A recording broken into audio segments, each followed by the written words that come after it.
আমার বাবা জানে কিভাবে অঙ্ক শেখাতে হয়। আমার মা জানে চিঠিতে কি লিখতে হবে। তারা জানে কখন ঘুমাতে হবে। কেরানি জানেন ফাইলগুলো কোথায় রাখতে হবে। আমি জানি হাঁটুর ব্যথার জন্য কার পরামর্শ নিতে হবে। হ্যালো এভরিওয়ান, আমি ইংলিশ দিদিমণি। আর এই চ্যানেলে তোমাদের সবাইকে স্বাগত জানিয়ে আজকের ক্লাস শুরু করছি। তাহলে আজকের ক্লাসে কিন্তু আমরা এই ধরনের কতগুলো সহজ বাক্য, যেগুলো আমরা প্রায় প্রতিদিনই বলে থাকি, সেই বাক্যগুলোকে কিভাবে ইংরাজিতে অতি সহজে বলা যাবে সেটাই শিখে নেব। তো ক্লাস শুরুর আগে বলি যে প্রত্যেকটা সেন্টেন্সই কিন্তু আমরা প্রেজেন্ট টেন্সে বানিয়েছি। আর এই প্রত্যেকটা সেন্টেন্সকে বানানোর জন্য আমরা আজকে 5টা সেন্টেন্স স্ট্রাকচার নিয়ে আলোচনা করে নেব। একদম শুরু থেকেই আমরা শিখছি যে কিভাবে সেন্টেন্স তৈরি করতে হয়। তো চলো আর বেশি কথা না বাড়িয়ে আজকে ক্লাস শুরু করি আর দেখে নিই আজকের প্রথম সেন্টেন্স স্ট্রাকচার। প্রথম স্ট্রাকচারে আমরা কি দেখতে পাচ্ছি? Subject plus know or knows plus how to plus ভার্বের first form plus other word. এবার এটা সাবজেক্টের পরে নো অর নোজ আমরা বসিয়ে নিয়েছি। তো এই একটা ভার্ব দিয়ে কিন্তু আমরা আজকে সবকটা সেন্টেন্স তৈরি করে নিয়েছি। আর যেহেতু আমরা প্রেজেন্ট টেন্স সেন্টেন্স তৈরি করেছি, তো তার জন্য ভার্বের এই ফার্স্ট ফর্মকেই কিন্তু আমরা ব্যবহার করে নিয়েছি সেন্টেন্স তৈরি করার জন্য। এবার এই জায়গাতে মানে পার্টিকুলারলি এই জায়গাটাতে কিন্তু নো এর পরিবর্তে আর অন্য যে কোনো রকম ভার্ব বসিয়ে একই ধরনের হাজার হাজার সেন্টেন্স নিজেরাই তৈরি করে নিতে পারবে অনায়াসে। এবার এই স্ট্রাকচারকে আমরা বাংলা বাক্যে বসিয়ে দেখে নেব যে কিভাবে ইংলিশ সেন্টেন্সগুলো তৈরি করা যায়। প্রথম সেন্টেন্স হচ্ছে আমার বাবা জানে কিভাবে অঙ্ক শেখাতে হয়। ইংরেজিতে কিভাবে বলছে? My father knows how to teach maths. তো এখানে দেখো সাবজেক্টের জায়গায় আমরা কি রেখেছি? My father. এবার এটাকে যদি আমরা আরেকটু ডিটেইলে ডেসক্রাইব করতে চাই তাহলে কিন্তু আমরা এইভাবে বলতে পারি যে এখানে মাই হচ্ছে পজেসিভ অ্যাডজেক্টিভ, ফাদার হচ্ছে নাউন, তারপরে ভার্ব হিসেবে আমরা নোজকে বসিয়ে নিয়েছি। যেহেতু ফাদার এখানে সিঙ্গুলার নাউন, তো প্রেজেন্ট টেন্সে কি হয়? ভার্বের সাথে আমরা এস বসাই এরকম ক্ষেত্রে। তো এখানেও আমরা তাই করেছি, নো এই ভার্বের সাথে আমরা এস যুক্ত করে নোজ করেছি। তারপরে আমরা কি বসিয়েছি? How to. এখানে কিন্তু আমরা হাউ টু বসিয়ে নিয়েছি। তারপরে টিচ হচ্ছে এখানে ভার্ব, আর তারপরে ম্যাথস হচ্ছে নাউন। এইভাবে কিন্তু খুবই ইজি ওয়েতে আমরা একটা সেন্টেন্স বানিয়ে নিয়েছি। আরো কয়েকটা খুব ইজি সেন্টেন্স আমরা দেখে নিচ্ছি এই সেম স্ট্রাকচার ফলো করে। আমি জানি কিভাবে ছোটদের সাথে কথা বলতে হয়। ইংলিশে কিভাবে বলছে? I know how to talk to the little ones. I know how to talk to the little ones. তো এখানে আই আবার হচ্ছে প্রোনাউন। নো ভার্বকে অ্যাজ ইট ইজ আমরা বসিয়ে নিয়েছি কারণ এটা যেহেতু প্রেজেন্ট টেন্স সেন্টেন্স। তারপরে কি বলেছি? হাউ টু, এখানে আমরা হাউ টুর ব্যবহার করেছি। তারপরে কি বলছি? টক, এখানে টক হচ্ছে ভার্ব। আর তারপরে যে আদার ওয়ার্ডস এর পার্টটা রয়েছে সেখানে কিন্তু আমরা টু দ্য লিটল ওয়ান্স কে রাখছি। নেক্সট সেন্টেন্স, এই বাক্যটি কিভাবে লিখতে হয় সে জানে। ইংলিশে কিভাবে বলছে? She knows how to right this sentence. She হচ্ছে আবারও এখানে প্রোনাউন। তারপরে আমরা কি করেছি? নোজ করেছি, যেহেতু শি আছে আবারও আমরা একই জিনিস করেছি। দেখো থার্ড পারসন সিঙ্গুলার নাম্বার, তো ভার্বের সাথে আমরা এস যোগ করি, তো এখানেও তাই করেছি। নোর সাথে এস যোগ করে আমরা নোজ করেছি। তারপরে কি রেখেছি আমরা? হাউ টু, আর তারপরে রাইট হচ্ছে এখানে ভার্ব, আর তারপরে কি বলছে? This sentence. এবার একইভাবে আমরা সেকেন্ড স্ট্রাকচারটা দেখে নিচ্ছি। তো সেকেন্ড স্ট্রাকচারে আমরা কি দেখতে পাচ্ছি? যে subject plus know or knows plus, এবার এই জায়গাটা যদি আমরা একটু নোটিস করি আমরা কি দেখতে পাচ্ছি? এখানে কিন্তু আমরা ওয়াট টু এটার ব্যবহার করেছি, ওয়াট টু এর ব্যবহার করেছি। তার সাথে আমরা কি যোগ করেছি? ভার্বের ফার্স্ট ফর্ম, আর তারপরে আদার ওয়ার্ডস। মানে রিমেইনিং যে প্যাটার্ন বা স্ট্রাকচার সেটা কিন্তু একদম একই আছে, এক্সেপ্ট দিস পার্ট, মানে WH এর যে ওয়ার্ডের পার্টটা সেই জায়গাটা ছাড়া। ঠিক আছে, তো এখানে এবার আমরা ওয়াট টুর ব্যবহার করেছি। আবারও এই সেম সেন্টেন্স স্ট্রাকচারকে আমরা বাংলা বাক্যে বসিয়ে দেখে নিচ্ছি ইংলিশে কিভাবে আমরা সেন্টেন্সগুলো ফর্ম করতে পারি। আমার মা জানে চিঠিতে কি লিখতে হবে। ইংলিশে বললে কিভাবে বলবো? My mother knows what to write in a letter. My mother knows what to write in a letter. এখানে আমরা কি দেখতে পাচ্ছি? যেখানে সেন্টেন্স শুরু হচ্ছে মাই দিয়ে। মাই হচ্ছে এখানে পজেসিভ অ্যাডজেক্টিভ। তারপরে কি আছে? মাদার।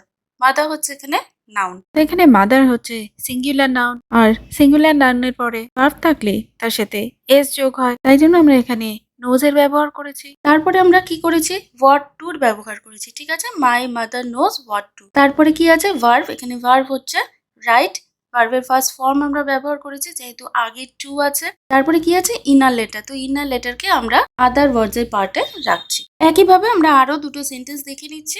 তারা জানে তাদের সাথে কি কি নিতে হবে। ইংলিশে বললে they know what to take with them, they know what to take with them. এখানে সেন্টেন্স শুরু হয়েছে দে দিয়ে, দেকে আমরা এখানে সাবজেক্টও বলতে পারি আবার প্রোনাউনও বলতে পারি। তারপরে কি বলেছি নো, তো নো হচ্ছে এখানে ভার্ব আর ভার্বের ফার্স্ট ফর্ম। তো এখানে আমরা ভার্বের এই ফার্স্ট ফর্ম নিয়েই কিন্তু সেন্টেন্স তৈরি করা শিখছি, আর প্রত্যেকটা সেন্টেন্সে আমরা নোই ব্যবহার করেছি।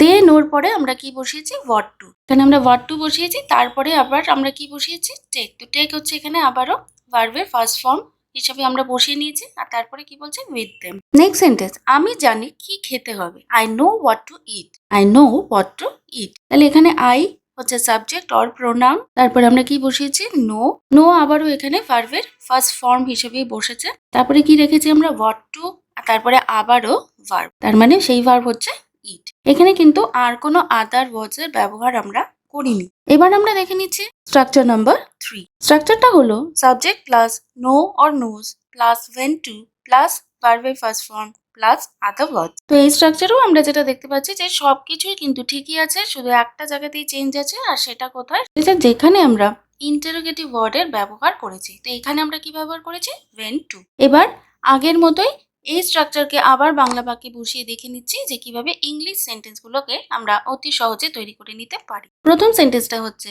তিনি জানেন কখন দেশ ছাড়তে হবে, he knows when to leave the country, he knows when to leave the country. এখানে হি কে আমরা সাবজেক্ট হিসেবেও বলতে পারি, আবার আরেকটু ডিটেলে গিয়ে জানলে তখন আমরা কিন্তু এটাকে প্রোনাউনও বলতে পারি। এটাকে নিয়ে আর ডেসক্রাইব করছি না, কারণ আমি অলরেডি এটাকে আগের সেন্টেন্সগুলোতে বলে দিয়েছি যে কিভাবে আমরা এখানে নোজের ব্যবহার করছি। আচ্ছা, তারপরে আমরা কি বলছি যে ওয়েন টু, এখানে আমরা ওয়েন টুর ব্যবহার করছি, আর তারপরে কি বলছি যে ভার্বের ফার্স্ট ফর্ম ব্যবহার করছি, তাই এখানে আমরা লিভকে লিভ হিসেবেই রেখেছি। তারপরে আছে দ্য কান্ট্রি, আমি জানি কখন কেনাকাটার পরিকল্পনা করতে হবে। ইংলিশে বললে I know when two plan for shopping, I know when two plan for shopping. তাহলে এখানে আই হচ্ছে সাবজেক্ট অর প্রোনাউন, তারপরে নো হচ্ছে ভার্ব, তারপরে কি বসিয়েছি ওয়েন টু, আর তারপরে কি বসিয়েছি আবারও ভার্ব এবং ভার্বের ফার্স্ট ফর্ম যেটা হচ্ছে প্ল্যান, তারপরে কি বসিয়েছি ফর শপিং। তো আদার ওয়ার্ডস এর মধ্যে আমরা এটা রাখছি। আরো একটা সেন্টেন্স দেখছি, তারা জানে কখন ঘুমাতে হবে, they know when to go to sleep, they know when to go to sleep. তো এখানে দে হচ্ছে সাবজেক্ট অর প্রোনাউন, তারপরে আমরা নো কে নো হিসেবেই বসিয়েছি, নো অ্যাজ আ ভার্ব আমরা বসিয়েছি, আর যেহেতু প্রেজেন্ট টেন্সে আছে তো নো এর ফার্স্ট ফর্ম নো কে বসিয়ে নিয়েছি। তারপরে কি বসিয়েছি ওয়েন টু, তারপরে কি বলেছি গো, গো হচ্ছে এখানে ভার্ব, আবারও ভার্বের ফার্স্ট ফর্ম, আর তারপরে টু স্লিপ। তো আদার ওয়ার্ডস এর মধ্যে এটাকে আমরা রাখছি টু স্লিপকে। চলে যাচ্ছে ফোর্থ স্ট্রাকচারে। ফোর্থ স্ট্রাকচারটা কি আছে subject plus know or knows plus where to plus V1 plus other words. তাহলে আবারও আমরা দেখতে পাচ্ছি যে ইন্টারোগেটিভ ওয়ার্ডস এর যে জায়গাটা সেই জায়গাটায় কিন্তু আবারও আমরা চেঞ্জ করেছি, আর এবার আমরা কিসের ব্যবহার করেছি ওয়্যার টু। একইভাবে এই স্ট্রাকচার বাংলা সেন্টেন্সে বসিয়ে দেখে নিচ্ছি যে ইংলিশে আমরা কিভাবে সেন্টেন্স তৈরি করতে পারি। কেরানি জানেন ফাইলগুলো কোথায় রাখতে হবে, the secretary knows where to keep the files, the secretary knows where to keep the files. এবার সেন্টেন্স শুরু করেছি আমরা দ্য সেক্রেটারি দিয়ে। এখানে যেহেতু একজন পার্টিকুলার সেক্রেটারির কথা বলেছি, তো এখানে আমরা সেক্রেটারির আগে দ্য এই আর্টিকেলটাকে বসিয়ে নিয়েছি। এখানে সেক্রেটারি হচ্ছে নাউন, তারপরে কি বলেছি নোজ, যেহেতু সেক্রেটারিকে আমরা সিঙ্গুলার নাউন হিসেবে সেন্টেন্সে বসিয়েছি, তো তার জন্য কিন্তু আমরা নো এই ভার্বের সাথে এস অ্যাড করে নোজ করে নিয়েছি। তারপরে কি বলেছি ওয়ের টু, ওয়ের টু, তারপরে আমরা কি বসিয়েছি কিপ, কিপ হচ্ছে এখানে ভার্ব, তো ভার্বের ফার্স্ট ফর্মকে অ্যাজ ইট ইজ আমরা বসিয়ে নিয়েছি, তারপরে আছে কি দ্য ফাইলস। নেক্সট সেন্টেন্স, হিসাব রক্ষক জানেন কোথায় ডেটা অনুসন্ধান করতে হবে, the accountant knows where to search for the data, the accountant knows where to search for the data. Next sentence, টাকা কোথায় বিনিয়োগ করব আমি জানি, বা এভাবেও বলতে পারি যে আমি জানি টাকা কোথায় বিনিয়োগ করব। ইংলিশে বললে কিভাবে বলবো I know wire to invest the money, I know wire to invest the money. তো এখানে আই আবারও সাবজেক্ট অর প্রোনাউন, তারপরে আমরা বসিয়েছি নো, নোকে আমরা নো হিসেবেই বসিয়ে নিয়েছি মানে ভার্বের ফার্স্ট ফর্ম, তারপরে কি বসিয়েছি ওয়্যার টু, তারপরে কি বসিয়েছি ইনভেস্ট। তো এখানে আবারও ইনভেস্ট হচ্ছে আরো একটা ভার্ব, আর ভার্বের ফার্স্ট ফর্ম এখানে আমরা বসিয়েছি যেহেতু আগে আমাদের টু আছে, লাস্টে কি আছে দ্য মানি। চলে যাচ্ছি আমরা এবার একদম লাস্ট স্ট্রাকচারে, আর লাস্ট স্ট্রাকচারটা হচ্ছে subject plus know or knows plus whom to plus ভার্বের first form plus other words. আগের মতো এবারও এই সেম স্ট্রাকচার বাংলা সেন্টেন্সে বসিয়ে দেখে নিচ্ছি যে ইংলিশে কিভাবে আমরা সেন্টেন্স তৈরি করে নিতে পারি। প্রথম সেন্টেন্স এই স্ট্রাকচার দিয়ে আমরা দেখে নিচ্ছি। আমি জানি হাঁটুর ব্যথার জন্য কার পরামর্শ নিতে হবে। ইংলিশে বললে I know whom to consult for knee pen. এই ইংলিশ সেন্টেন্সে আমরা সেন্টেন্স শুরু করেছি আই দিয়ে। এখানে আই হচ্ছে সাবজেক্ট অর প্রোনাউন বলতে পারি। তারপরে বসিয়েছি কি আমরা নো, তারপরে কি বলেছি হুম টু, তারপরে কি বলেছি কনসাল্ট। এখানে কনসাল্ট মানে হচ্ছে পরামর্শ, তো এটা হচ্ছে এখানে ভার্ব, তো তার জন্য আমরা আবারও ভার্বের ফার্স্ট ফর্মকে ফার্স্ট ফর্ম হিসেবেই ব্যবহার করেছি। আর একদম লাস্টে কি বলেছি for knee pain. I know whom to consult for knee pain. Next sentence তিনি জানেন কার সাক্ষাৎকার নিতে হবে। He knows whom to interview. He knows whom to interview. তাহলে এখানে হি দিয়ে আমরা সেন্টেন্স শুরু করেছি। হি হচ্ছে এখানে pronoun and at the same time third person singular number. তো যখন আমরা থার্ড পারসন সিঙ্গুলার নাম্বার ব্যবহার করি, যেমন ধরো হি, শি, ইট ইত্যাদি, তখন আমরা কি করি ভার্বের সাথে এস যোগ করি। তো সেম ওয়েতে এখানেও কিন্তু আমরা নোর সাথে এস অ্যাড করে নোজ করে নিয়েছি। যেহেতু পুরো সেন্টেন্সটাই প্রেজেন্ট টেন্সে আছে, তার জন্য কিন্তু আমরা এইভাবে সেন্টেন্স তৈরি করেছি, মানে নোকে নোজ হিসেবে বসিয়ে নিয়েছি। তারপরে কি বলেছি যে হুম টু মানে কার, হুম টু। তারপরে কি বলেছি ইন্টারভিউ। ইন্টারভিউ হচ্ছে সাক্ষাৎকার নেওয়া।